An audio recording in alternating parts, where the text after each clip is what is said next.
Қайырлы кеш, құрметті көрермендер, эфирде Заң КЗ хабарының кезекті саны. Біз бүгінгі хабарымызда 2021 жылдың 1 шілдесінен бастап енетін әкімшілік рәсімдік процестік кодекс туралы айтатын боламыз. Хабарымыздың қонағы Мұғалжар аудандық сотының төрағасы Абитхан Анарбаев. Абитхан Темірбайұлы, жоғарыда айтып өткенімізде, биыл 1 шілде, яғни 21 жылдың 1 шілдесінен бастап жаңа кодекс енгізілгелі отыр. Бұл жалпы қарапайым қазақстандықтарға өз құқықтары үшін күресте не береді деген сұрақ туындайды. Алдымен не үшін қажет бұл кодекс бізге? Саламатсыздар. Биыл әкімшілік рәсімдік процесс кодексі 1 шілдеден қолданысқа енгізіледі.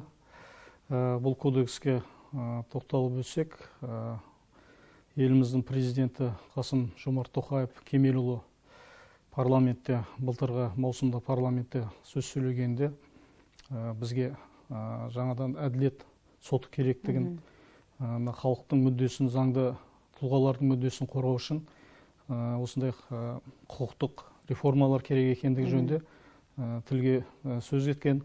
Парламент соның қолдауын тауып, биыл сол кодекс 2001 шілдеден қолданысқа енгізіледі. Бұл енді өз кезегінде кодекс халыққа қандай жағынан мүддесін қорғайды деген болсақ, бұл әкімшілік сот, бұл бірінші жария құқықтық даулар, яғни сол санаттағы істерді мемлекеттік органмен, қарапайым халықпен және заңды тұлғалардың арасындағы жария құқықтық дауды реттейтін әділеттік сот болып есептелінеді. Жария құқықтық даулар, бұл қандай даулар, қарапайым тілмен түсіндіріп өтсеңіз көрермендерге? Жария құқықтық даулар деген қазіргі таңда бұл даулардың жалпы азаматтық процессуалдық кодекстің шеңберінде қаралып жатыр, бірақ ол санаттағы даулар бүгінгі қаралып жатқан істердің азғантай ғана мөлшерінде. Себебі азаматтық процесс кодексі бұл тараптардың теңдігін, тепе-теңдігін қамтиды.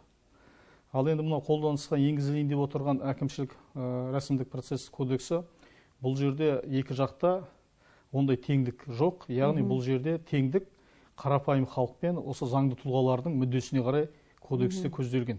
Бұл деген сөзіміз, мысалы айтсақ, қарапайым тұлға, азамат, мемлекеттік органның шешімімен келіспей, өзінің уәжін келтіріп сотқа жүгінсе, сол мемлекеттің шешімінің қандай нелерін кездесуін құқықтық, жариялы құқықтық дау ретінде тіркеліп, сол мақсатта сотта ол өзінің ары қарай жұмысы жүргізіледі.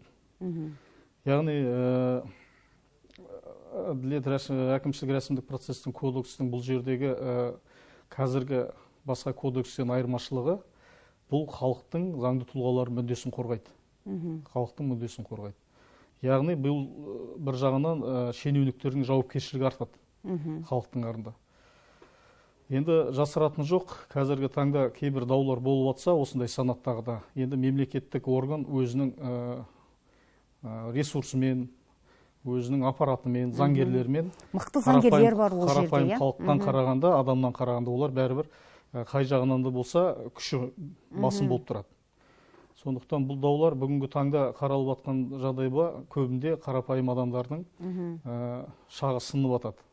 Яғни өзінің дегеніне дәлелдей алмай жатады, шенеуніктің кінәсін мойындата алмай жатады. Көп жағдайда осындай қаралып жатқан қазіргі заңнамаға сай. Ал енді мына кодекс осы жаңашылдығы ертең күшіне енгеннен кейін бұл қарапайым адамның мүддесін қорғайды, біріншіден. Яғни бұл жерде тағы да бір ерекшеліктер кодекстің. Егер бұрын сотқа берген талапты уәждермен дәлелдейтін болса, бұл жерде дәлелдеудің қажет жоқ. Яғни қарапайым адам осы мемлекеттік органның шешімімен келіспеймін деген талап түскен күннен бастап, сол жеткілікті сотқа, сот соны тіркейді. Ары қарай бұл жерде соттың өзінің белсенділігімен сол даудың төңірегіндегі бар іс құжаттар жиналатылады. Бұл жерде мемлекеттік орган сол дауда өзінің дәлел жаңағы кінәсіз екендігін дәлелдеу керек.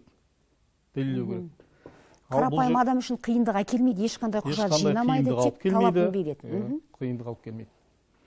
Бұл өте бір жаңаша, сосын мына біздің қоғамға бүгінгі таңда өте керек бір жаңа құқықтық реформаның бір белесі деп айтуға да болады. Өйткені көп жағдайда талап арыз бергісі келген жағдайда қарапайым тұрғын сол биліктегі түрлі заңгерлердің жұмыс жасау процесі, олардың тамыр тартыстары бар екендігін ескере отырып, мұндай іске жүректері дауаламайды. Шынын айту керек. Яғни бұл кодекс 1 шілдеден бастап енгізілетін болса, мұндай талап арыздар көбейіп кетпей ме деген сұрақ туындайды қоғамда. Біріншіден, бұндай талап арыздар көбеюі мүмкін. Себебі мына жалпы бұл кодексті қабылдау енді заңға қол қойған президентіміз осы 2020 жылдың 29 маусымда қолданысқа енгізу жөнінде заңға қол қойылды. 1 шілдеден бастап осы кодекс енгізіледі. Енді біздің құқықтық реформада сарапшылар осы кодексті қолданысқа енгізер алдында сараптаманың нәтижесі бойынша бұндай даулардың санаты көбеюі мүмкін. Себебі бұл әділетті сот жария құқықтық даулардың, яғни мына қарапайым қоғамда қарапайым халықтың арасындағы, мемлекет органдарының арасындағы бір құқықтық көпір деп айтуға болады. Бұған дейінгі айтып отырмын ғой, даулар аз пайызда қаралса, бұл кодекс қарапайым халыққа мүмкіншілік береді. Көп мүмкіншілік береді. Мына мемлекет органдарының шешімдерін, актілерін, жаңа өкімдеріне келіспеу жағында бұл қарапайым халықтың мүмкіншілігі артады. Яғни сотқа жүгіну мүмкіншілігі артады. Сондықтан даулардың көбеюі мүмкін деген болжам бар. Бұл енді әлемдік тәжірибеден алынып отырған кодекс қой. Осы тұрғыда біз енді әлемдік тәжірибеден әртүрлі дүниелерді алып жатамыз. Олардың кейін орындалу барысы, кейінгі жемісінде қандай жеміс берген, керісінше кемшін болған тұстар бар ма дегенді де жиі назарға алып отырамыз. Осы тұста біз нені ескеруіміз қажет деп ойлайсыз? Жалпы бұл кодексті өзіміздің Қазақстанның құқықтық реформасына енгізу жөнінде алғашқы рет 2009 жылдары айтылған болатын. Ол кезде депутаттар корпусынан бұл қолдау табылған жоқ, яғни мемлекеттік билік органдарынан қолдау болған жоқ. Содан бері қарай осы сарапшылар, құқықтық сарапшылар шетелдегі болған бүкіл осы кодекстің жұмысы тәжірибесімен айналысты. Зерделеді дейсіз ғой, иә? Енді айта кетсек, шетелде бұл дамыған мемлекеттердің бәрінде әділеттік сот жүйесі ол бұрынғы уақыттан бері жұмыс жасайды, көп жылдар бері, ғасырлар бойы. Ол былай айтқанда қандай да бір мемлекеттің беделін, мемлекеттің құқықтық беделін, мемлекеттің былай айтқанда мәртебе беделін көрсететін бірден бір құқықтық реформа әділеттік сот жүйесі. Біріншіден ол қандай бір мемлекетке инвестиция келетін болса, болмаса сырттан халықаралық деңгейдегі үлкен ірі компаниялар келетін болса, бұл осы әділет сотының жұмыс істемеулігін бірінші тексереді. Яғни ол келетін заңды тұлға, жеке тұлға ертең осы мемлекетке келгенде менің құқығым қорғала ма? Қандай деңгейде қорғалады? Сол жөнінде мына мемлекетте заң бар ма, әділетті қаралған ба, қарастырылмаған ба деп олар қарайды. Егер осы әділет соты болған жағдайда олар қорықпай осы мемлекетке инвестиция келіп, қандай да бір салаға өзінің іскерлік жұмысын көрсетіп, қорықпай жұмыс жасауына ол бірде-бір кепіл бұл заң. Яғни мына шет мемлекеттерде бұл әділет сотының мәртебесі өте биік,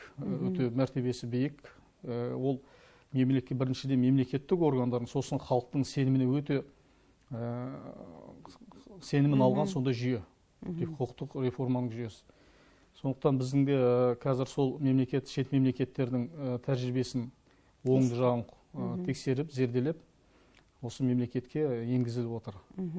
Бұлай айтқанда, бұл әділеттік сот халықтың да өмір сүру деңгейінде бірден бір кепілі бар, сенімді. Оң жағынан әсер етеді. Оң жағынан әсер етеді. Және мемлекеттік органдарға бұл үлкен жауапкершілік әкеледі. Бұл үлкен жауапкершілікті көздейді, себебі осы кісілер енді бұрынғыдай жаңағы немқұрайлыққа танытып, болмаса жаңағы созбалаңға, өздерінің бюрократиялық тәсілдеріне уже айналыса алмайды.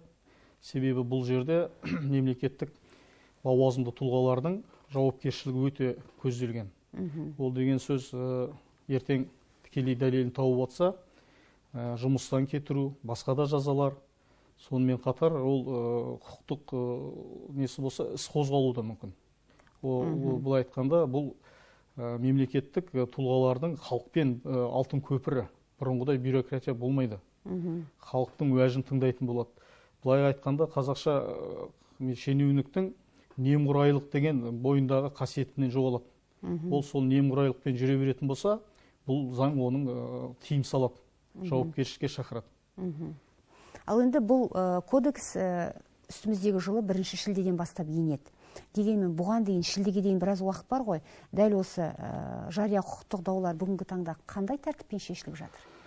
Бүгінгі таңда азаматтық процессуалдық кодекстің шеңберінде қаралып жатыр бұл даулар, бірақ бұндай даулар қазір енді заңмен қатты қорғалмағаннан кейін, заңмен қатты көзделмегеннен кейін, жалпы қаралып жатқан бүкіл даулардың ішінде аз мөлшерде пайызда қаралады қазір. Енді себебін айтып отқанымыз, бұған дейін бұл жаңағы жария құқықтық даулардың құқықтық мәртебесі айқындалмаған ол кодексте. Сондықтан көп жағдайда қазіргі тепе-теңдік, азаматтық процессуалдық кодекстің принципі сол тепе-теңдікпен қаралып жатыр. Сол шеңберде, кодекстің талабына сәйкес, сол кодекстің шеңберде. Бірақ көп жағдайда бұл жерде, тағы да айтып кетейін, бұл мемлекеттік органдардың жаңағы өздерінің ресурстарының мықтылығынан, заңгерлерінің мықтылығынан, бұл көп жағдайда қарапайым халық өзінің жаңағы дұрыстығын дәлелдей алмады. Жеңіліс табамын деген ой тұруы мүмкін, дәлелдей алмады. Себебі тепе-теңдік қозғалғаннан кейін сот енді сол тепе-теңдікке баға береді. Сондықтан көп жағдайда қарапайым халық ұтылып атады. Өзінің уәждерін дәлелдей алмай атады. Ал енді мына қолданысқа енгізілетін кодекс осы қарапайым халықтың құқықтық мәртебесін қорғайды. Былай айтқанда, бұл жерде тепе-теңдік емес, тепе-теңдіктің көп жағдайы қарапайым халықтарға, заңды тұлғаларға қарастырылған бұл кодексте. Бұл жерде енді мемлекеттік орган өзінің соттың алдында дәлелсіздігін, кінәсіздігін дәлелдеу керек. Сол мақсатта жұмыс жасалынады. Кодекстің жаңа принциптері нені қамтиды деген сұрақ туындайды? Бұл кодекстің әкімшілік рәсімдік процесс кодексінің бір басқа кодекстен ерекшеліктері, бұл кодекстің бұл өзіндік ұстаным принциптері бар. Яғни бұл жерде принциптер судьяның белсенді болуы, қисынды мерзімде қаралуы, құқықтық жаңағы заңды жеке тұлғаның құқықтығын қамтамасыз ету, қорғалуы сотта. Сондай өзіндік бір принциптер бар. Сол принциптеріне бұл кодекспен жұмыс істеген кезде соттар ең бірінші осы принциптерге мән беру керек. Себебі қандай дауды қарайтын кезде бірінші осы принциптердің талабын орындауымыз керек. Сонда ғана бұл кодекс өзінің жұмысы жақсы жемісін береді деп ойлаймыз. Кодексте бітімгершілік көзделген бе? Көзделген. Бітімгершілік енді бізде қазіргі құқықтық реформаның бір үлкен халықтың алдындағы саяси өзіміздің жоспарымыз.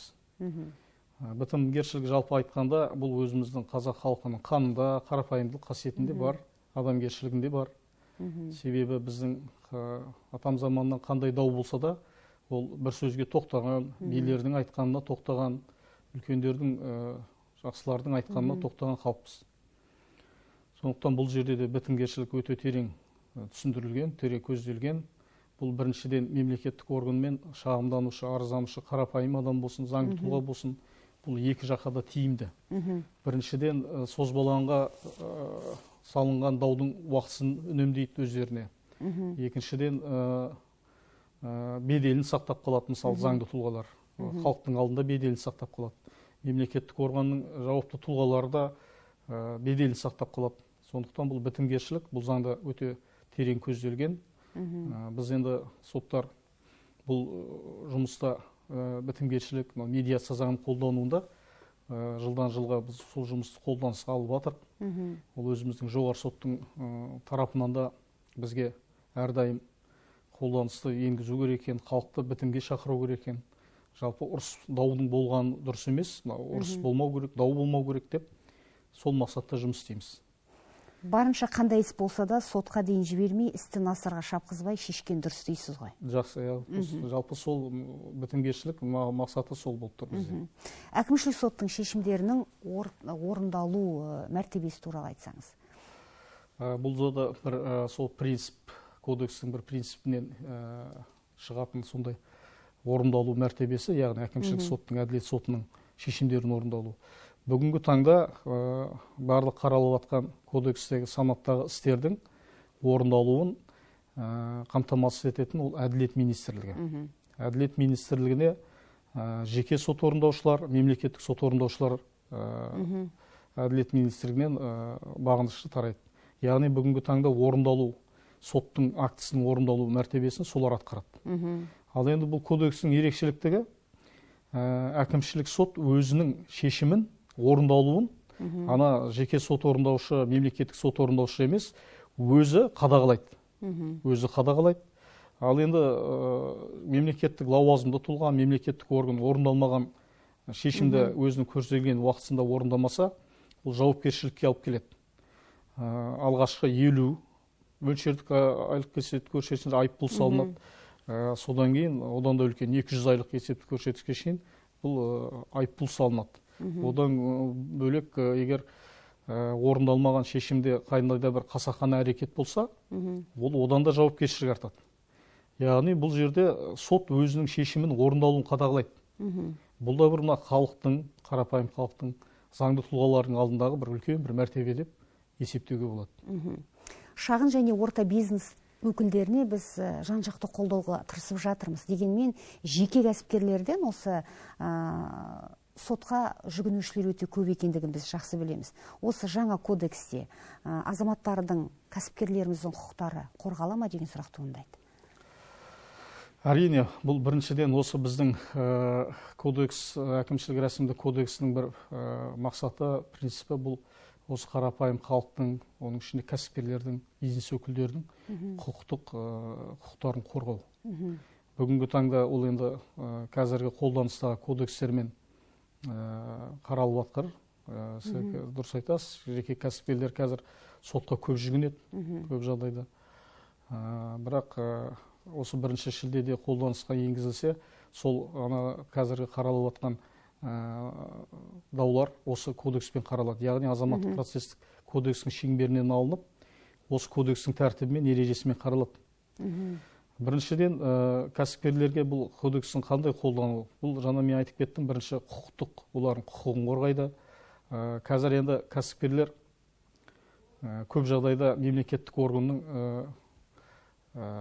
органда көп өздерінің дұрыстығының жасап жатқан кәсіптерінің халыққа тиімді екенін көп жерде дәлелделмей жатады.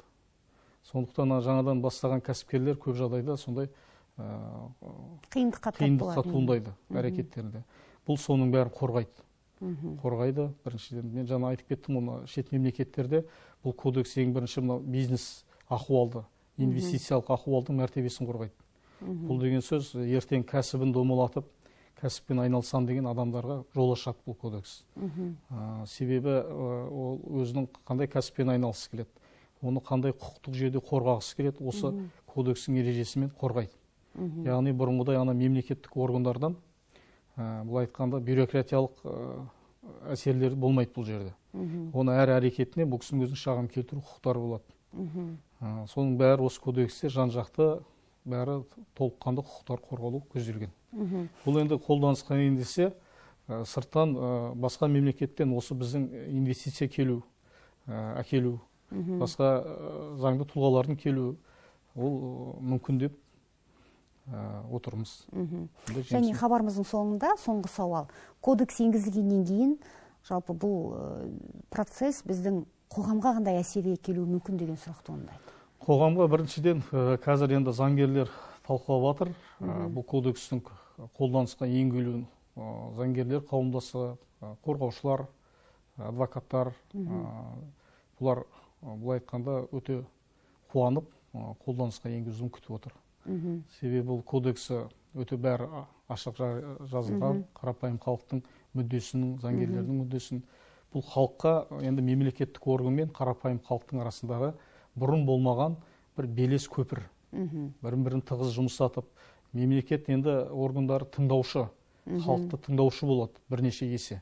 Бұрын тыңдамай бюрократиялық бір келеңсіз жағдайлар болып жатса, бұл барлық түбегейлі болмайды енді. Олар енді халыққа жақындайды, халық мемлекетпен жақын. Яғни бұл екі нені табыстыратын сондай бір жақсы заң деп айтуға болады. Олай болса, әңгімеңізге рахмет. Құрметті көрермендер, осымен біздің Заң КЗ хабарының кезекті саны аяқталды. Бүгін біздің студиямызда қонақта болған Мұғалжар аудандық сотының төрағасы Әбетхан Анарбаев. Мен өздеріңізбен қоштасамын. Эфирде жүздескенше сау саламатта болыңыздар.